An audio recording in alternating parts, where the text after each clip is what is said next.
bro. Masya Allah.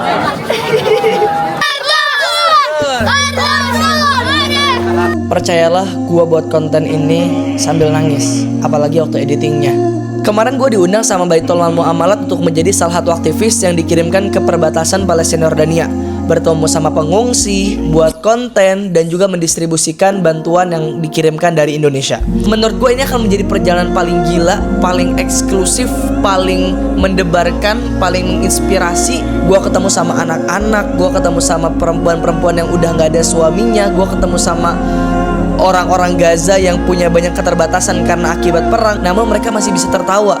Padahal sebenarnya mereka menyimpan luka dan duka. Jadi kalau kalian suka sama perjalanan gua, jangan lupa tinggalkan subscribe dan like kalian agar gua semakin semangat buat kontennya. Yuk kita jalan-jalan. Hari ketiga di perbatasan di Yordania, dan sekarang kita akan implementasi program bantuan ke camp-camp pengungsi Palestina. Jadi kalau misalnya di Yordania, ini kan adalah tempat dengan jumlah pengungsi Palestina terbanyak, dan mereka biasanya tempat-tempat pengungsian itu adanya di perbatasan langsung. Gua akan kasih lihat mapnya deh. Nah, di perbatasan langsung antara Palestina dengan Yordania itu. Kemudian jarak antara tempat kita sama perbatasan itu bisa dihitung kira-kira selama 1 sampai 2 jam. Jadi kita bakal naik mobil dulu bareng tim. Ini bareng tim di sini nih kita ya. Dan kemudian setelah itu kita langsung implementasi ke anak-anak, karena banyak pengungsi di sini adalah anak-anak yang mereka orang tuanya udah lari dari Gaza atau Palestina tepi barat, kemudian pindah ke sini. Anak-anaknya lahir di sini. Bismillah, kita akan langsung berangkat. Kita menggunakan mobil ini. 8 orang, 1 mobil. Bismillah. Di Yordania, jumlah orang Palestinanya itu jauh lebih banyak daripada orang Yordania asli. Ada total lebih dari 6 juta pengungsi Palestina di Yordania, sedangkan orang asli Yordanianya hanya sekitar 4-5 jutaan. Karena itu, Yordania dijuluki sebagai negara dengan jumlah pengungsi Palestina terbanyak di dunia. Semua itu dimulai dari genosida Nakba. Genosida dan penjajahan yang dilakukan oleh Israel pada tahun 1948 yang mengambil tanah orang-orang Palestina sekaligus menghancurkan lebih dari 530 desa, membunuh lebih dari 15.000 nyawa, dan mengusir lebih dari 800.000 warga Palestina. Orang-orang yang terusir itu mereka banyak pindah ke berbagai macam negara, namun paling banyaknya ada di Yordania. Oh, di pengungsian. Oh, ini emang pengungsian seperti ini. Ya, jadi bentuk-bentuk bangunan seperti ini tidak akan ditemui di kota-kota karena memang ini khusus bentuk bangunan untuk yang berada di camp-camp pengungsi. Kalau misalnya di Jakarta itu lebih familiar kita rusun lah. Rusun ya, betul rusun. Rusun yang kurang terawat. Iya sih, betul. Awalnya memang nggak berbentuk seperti ini, tapi mereka dari tahun 48 masa di tenda terus kan kasihan. Sejak Nakba itu ya. Betul. Makanya camp pengungsian tertua, Wehdat. Awalnya mereka tinggal di tenda-tenda, namun berjalannya waktu, kerajaan Yordania membangunkan bangunan untuk mereka tinggal. Ini sekolah-sekolahnya yang didirikan oleh UNRWA. Ini adalah sekolah yang dibangun PBB khusus untuk orang-orang Palestina agar bisa tetap bersekolah. Pengungsi Palestina. Karena orang-orang Palestina di Yordania statusnya adalah pengungsi, mereka tidak mendapatkan 3 hak, salah satunya pendidikan. Sehingga orang-orang Palestina dia tidak bisa sekolah di sekolah umum selayaknya anak-anak Yordania. Yang menjadi ciri khas dari suatu camp itu pasti ada pasar di dalamnya. Oh iya, betul. Jadi pusat perputaran uang ekonomi mereka. Berarti orang-orang yang jualan ini semuanya orang Palestina. Ini luas, masuk ke dalam ini baru awal ya. Ayo, siapa yang mau just tip? Oke, sekarang kita udah sampai di salah satu campnya.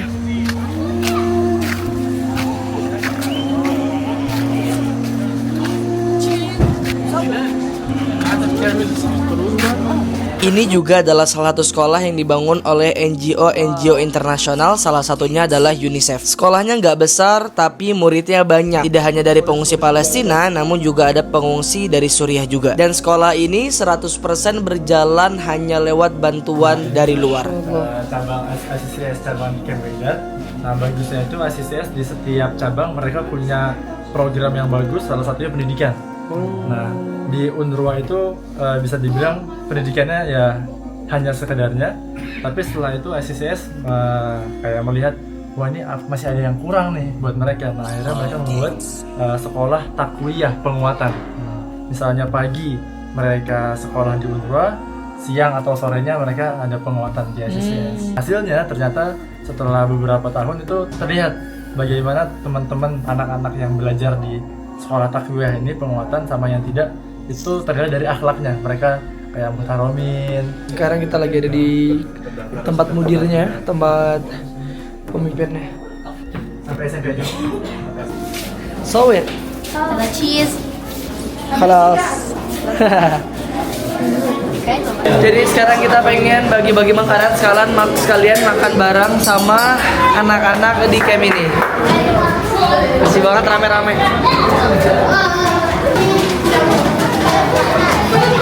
Wah, asik banget, excited banget mereka teman-teman.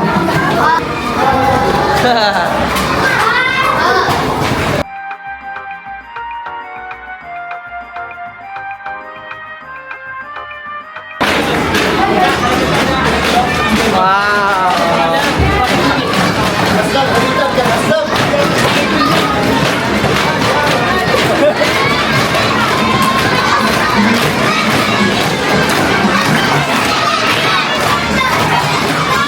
Tangannya nggak sakit apa?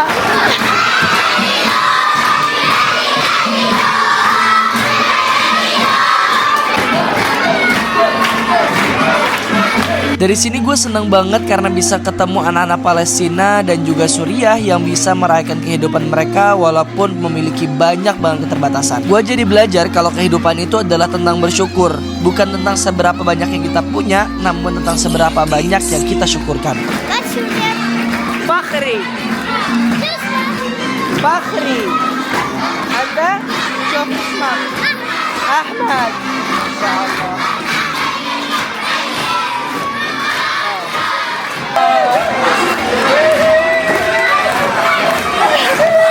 Meriah banget gila, Masya Allah. Orang-orang sampai pada naik deh, lihat deh. Ayo Allah, ya Allah, ya Allah. Yang perempuan, ya lihat.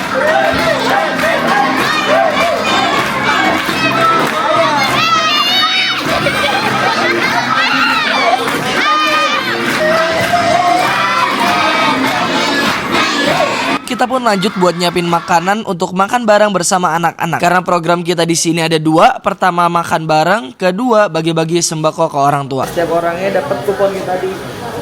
Nah, kupon-kupon itu nanti dibawa ke sini. Kemudian setelah itu ditukar dengan ada makanan-makanan kebuli di sini. Dan sebenarnya banyak camp-camp ya. Sebenarnya di Jordan tuh banyak banget camp-campnya. Total tuh sekitar lebih dari 12 dan kita cuma bisa ngakses beberapa aja. Kita tinggal milih sebenarnya mau camp yang mana. Ini dia masyarakat udah pada datang ya.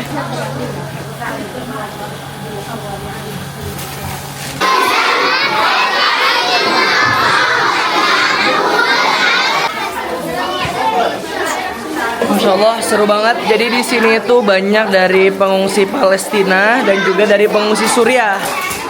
Sedihnya itu teman-teman, kita banyak kenal sama Palestina tapi nggak tahu banyak soal Suriah. Padahal Suriah itu jauh lebih banyak pengungsinya daripada Palestina.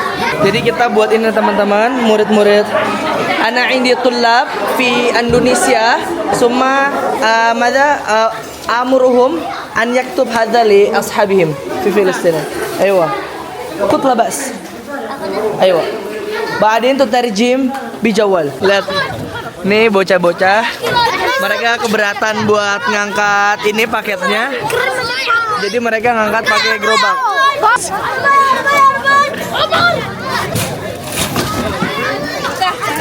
Ayo, Wak.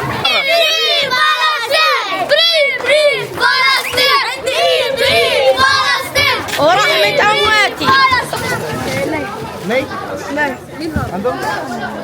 Lala, Abdul.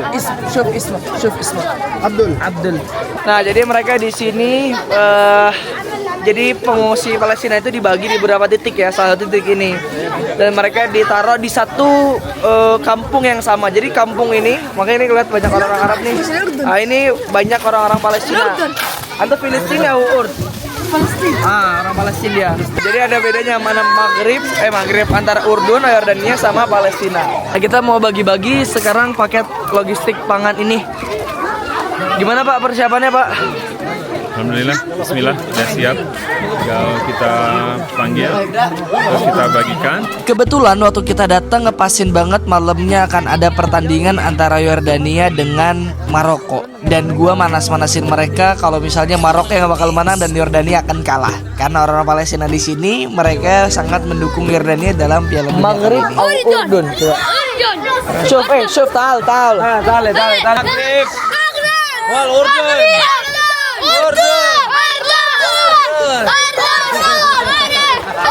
Maghrib. Wallahi Maghrib sefuz.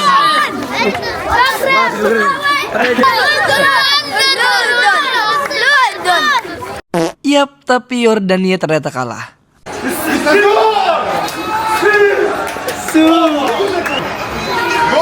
Gol. Ini heboh banget teman-teman, nih lagi pertandingan antara Maghrib sama Urdun, Maroko sama Yordania, dan tadi habis gol. Ini emang semuanya penikmat bola ya. Kita lanjuti perjalanan kita di pengungsian. Bismillah. Kita langsung kirimin aja ke dalam teman-teman. Kalau di pengungsi sebelumnya, gue ajak kalian untuk melihat orang-orang yang udah lama tinggal di Yordania alias keluar dari Palestina sejak tahun 1948. Pengungsi kali ini cukup berbeda karena mereka benar-benar baru keluar dari Gaza sejak meletusnya perang dan genosida yang diawali pada tanggal 7 Oktober. Sehingga mereka adalah anak-anak yang keluarganya banyak yang syahid dan mereka merasakan dampak dari peperangan, entah fisik ataupun psikologi. Oke teman-teman, kita mau coba lihat masuk ke depan dalam aja.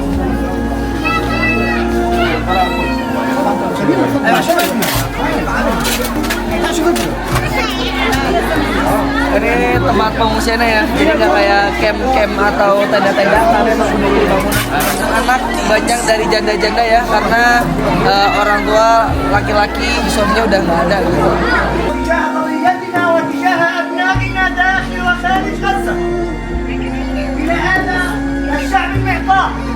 نتقدم لكم بكلمات نعرفها. Free Gaza! Free Gaza! Allahu Akbar! Allahu Akbar! Aduh, merinding bro.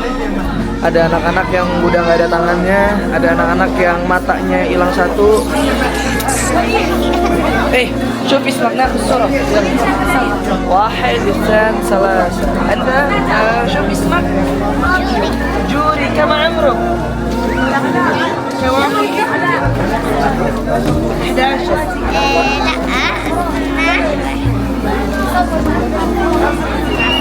سبعة. ما شاء الله. بارك الله. شاطر.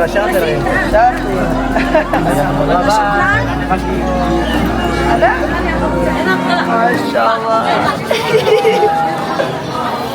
شوف اسمك عبد الرحمن. كم عمرك؟ عبد الرحمن. ما شاء الله. عبد الرحمن. Bro, di banget bro.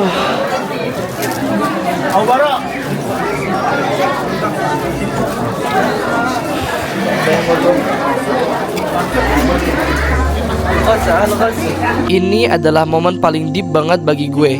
Dalam posisi ini banyak relawan-relawan yang nangis, salah satunya gue. Gak kebayang sebagian negara muslim begitu bahagia dengan harta yang mereka punya, salah satunya negara kita. Tapi sebagian negara yang lain tertindas dan seakan terlupakan. Ini menjadi tamparan buat gue yang hanya mendukung Palestina kalau algoritma lagi mendukung. Kalau beritanya viral, kita banyak bersuara. Tapi kalau gak viral, seakan kita lupa. Seakan Palestina hanyalah berita yang kalau viral mari kita suarakan, kalau enggak ya kita cukup diam. Padahal diamnya kita adalah sebuah bentuk kezaliman.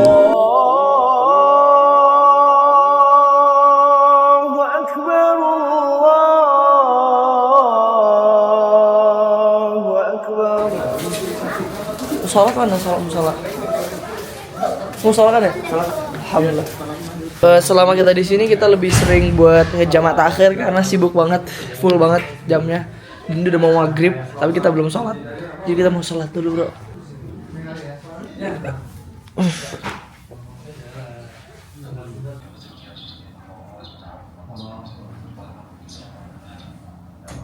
Sorenya kita langsung menuju ke destinasi terakhir kita, yaitu ke rumah satu keluarga Gaza yang selamat dari perang. Dahulu keluarga ini adalah orang-orang kaya di Gaza, pemilik tuan tanah. Namun akibat genosida, semua hartanya Allah ambil kecuali keimanan. Selamat malam waktu Yordania. Kita bareng tim lagi ke rumah beliau. Jadi beliau emang asli orang Gaza dan mengungsi ke sini satu keluarga. Dan sampai hari ini beliau mendapat bantuan dari masyarakat di Indonesia, kawan-kawan di Indonesia.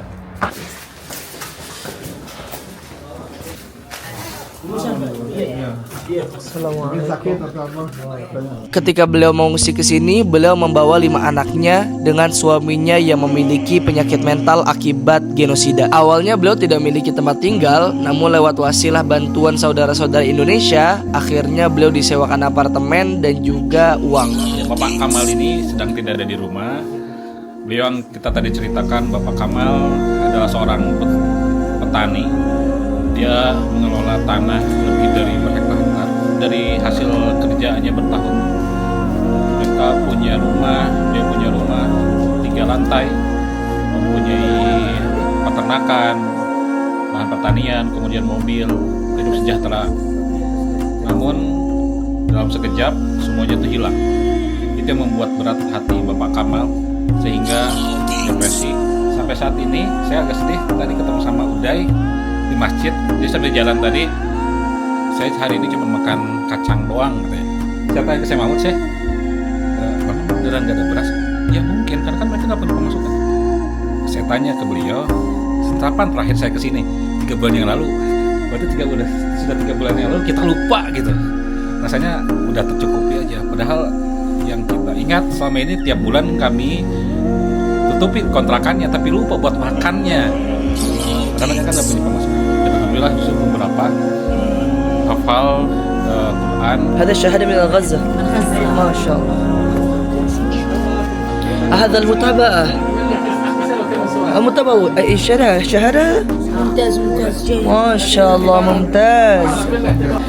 Jadi mereka sejak Gaza sudah memulai hafal Al-Quran, dan di Gaza itu walaupun sedang perang, mereka tetap mengadakan halaqah Al-Quran, dan setiap anak-anak dikasih motivasi di mana setiap selesai satu surat dikasih syahadah. Nah ini contoh syahadahnya. Ini syahadah, ya Allah. تبعت غزة. من الغزة في الغزة. ريان. Insyaallah. نور عز. Walaupun di Gaza terjadi peperangan atau genosida, namun penghafal Al-Quran terus dikeluarkan dari tanahnya Gaza, dari rahimnya orang-orang Gaza. Halaqah-halaqah Quran tetap diadakan walaupun masjid-masjid sudah dihancurkan. Inilah yang membuat Gaza tangguh, membuat Gaza spesial. Ustadzina fi Indonesia, yani ya Ustadz, man huwa ahlu Gaza? Qala Ustadz, ahlu Gaza quwwatuhum kal Musa, sabrahum kal Ayyub, wa syuja'atum kal Muhammad.